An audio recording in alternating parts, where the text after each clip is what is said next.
రోజు సంగారెడ్డి జిల్లా Ameenpur police station పరిధిలో ఉన్న సృజన లక్ష్మీ నగర్ కాలనీలో ఒక ఇంట్లో శ్రవణ్ సాయి అనే 19 ఇయర్స్ వ్యక్తిని తన యొక్క క్లాస్మేట్ అయిన శ్రీజ అనే అమ్మాయి వాళ్ళ ఇంటికి పిలిపించిన నేపథ్యంలో అక్కడ జరిగిన గొడవలో వాళ్ళ మదర్ సిరి అనే ఆవిడ అతని మీద బ్యాట్తో దాడి చేయడం వల్ల అతను గాయాలు పాలయ్యి కూకట్పల్లిలోని హోలిస్టిక్ హాస్పిటల్లో అక్కడ ట్రీట్మెంట్ కోసం తీసుకెళ్తే బ్రాడ్ డెడ్గా డిక్లేర్ చేయడం జరిగింది. దాని మీద వాళ్ళ పెదనాన్న దగ్గర నుంచి కంప్లైంట్ తీసుకొని మర్డర్ కేసు రిజిస్టర్ చేసి ఇన్వెస్టిగేషన్ చేస్తున్నాము. అసలు కారణం ఏంటి సార్? అది ఎందుకు యాక్చువల్గా వీళ్ళిద్దరూ ప్రగతి నగర్లో 10th క్లాస్మేట్స్.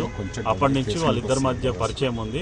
గతంలో కూడా వీళ్ళిద్దరూ ఒకరినొకరు ప్రేమించుకుంటున్నారని ఇటు విషయంలో బోత్ ఫ్యామిలీ మెంబర్స్ కూడా ఈ విషయం మీద డిస్కస్ చేయడం జరిగింది. ఇద్దరు మేజర్స్ అయిన తర్వాత ఎడ్యుకేషనల్ ఇన్ని కంప్లీట్ అయిన తర్వాత లైఫ్లో సెటిల్ అయినప్పుడు ఆలోచిద్దామని చెప్పి వాళ్ళ ఫ్యామిలీస్ మధ్య గతంలో డిస్కషన్ జరిగింది. ఈ క్రమంలోనే అతను ఆ అమ్మాయి వాళ్ళ ఇంటికి వచ్చి మాట్లాడే ప్రయత్నం చేయడం జరిగింది. దాంట్లో జరిగిన గొడవలో వాళ్ళ మదర్ దాడి చేయడం వల్ల అతని గాయాల పాలై చనిపోయినట్లుగా ప్రస్తుతం విచారణలో ఉంది. అంటే వీళ్ళే అమ్మాయి గలే తీసుకెళ్లారని చెప్తున్నారు ఇంటి నుంచి. అది ఇన్వెస్టిగేషన్లో నిర్ధారిస్తాం. అమ్మాయి ఫోన్ చేసి పిలిచింది అంటున్నానంట, వాస్తవమేనా? అది కూడా ఇన్వెస్టిగేషన్లో నిర్ధారిస్తాం. ఇంజూరీస్ ఎక్కడెక్కడైనా చెప్పారు సార్? ఫోర్ హెడ్కి అయింది, తర్వాత రిబ్స్కి, తర్వాత లెగ్స్, హ్యాండ్స్కి బ్యాట్తో దాడి చేయడం వల్ల జరిగిన ఇంజురీస్గా గుర్తించడం. ఇప్పటి వరకైతే గొడవ జరిగినప్పుడు అమ్మాయితో పాటు వాళ్ళ బ్రదరు, వాళ్ళ మదర్ ఉన్నట్టుగా తెలిసింది.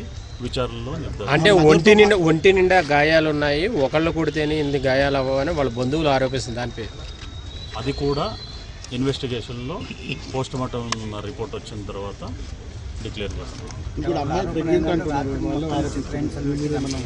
వాళ్ళ మామ గతంలో కత్తులు పెట్టి బెదిరించాడంట కదా? అది ప్రస్తుతానికి మా నోటీస్కి రాలేదు, రాగానే విచారణలో నిర్ధారిస్తారు.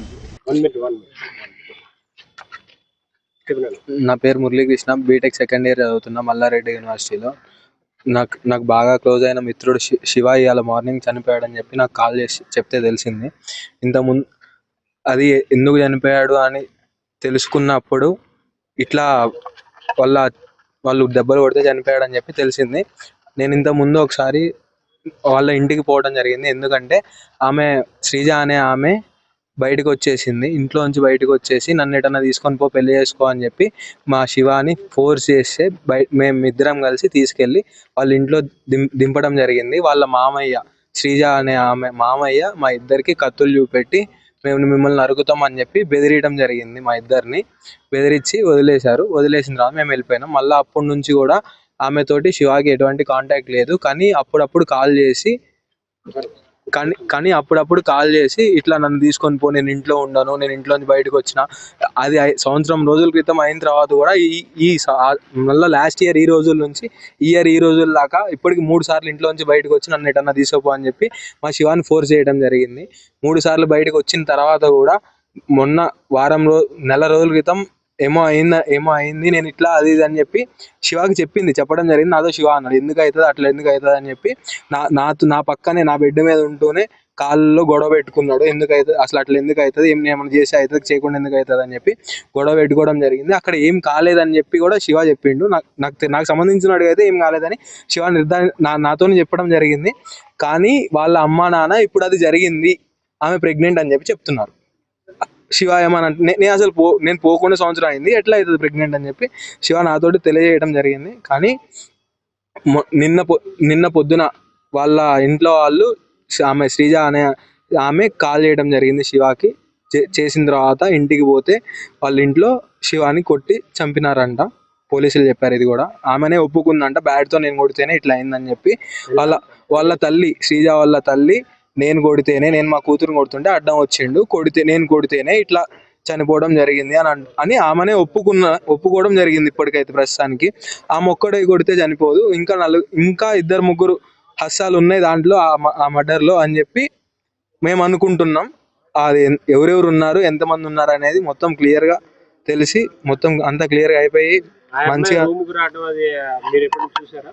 ఆ అమ్మాయి రూముకి రావడం ఇదంతా ఏం చూడలేదులే, కానీ ఆ అమ్మాయి అయితే ఇంటి నుంచి ఇల్లు వదిలిపెట్టి 3 సార్లు రావడం నేను చూసినాను. మా హాస్టల్ దగ్గర రావడం, ఈడ నుంచి పటాన్ చెరువు నుంచి మైసమ్మ కూడా 40 కిలోమీటర్లు రావడం నేను చూసినాను. శివాకి ఎటువంటి ఇబ్బంది లేదు, ఆమెనే శివాని ఇబ్బంది పెడుతుంది. శివ అయితే ఎటువంటి ఇబ్బంది పెట్టలేదు ఏ రోజు ఆమెని. ఆమె నన్ను వదిలే అన్న రోజు వదిలేసి పక్కనే కూర్చున్నాడు. ఆమె ఫోన్ చేసిన రోజు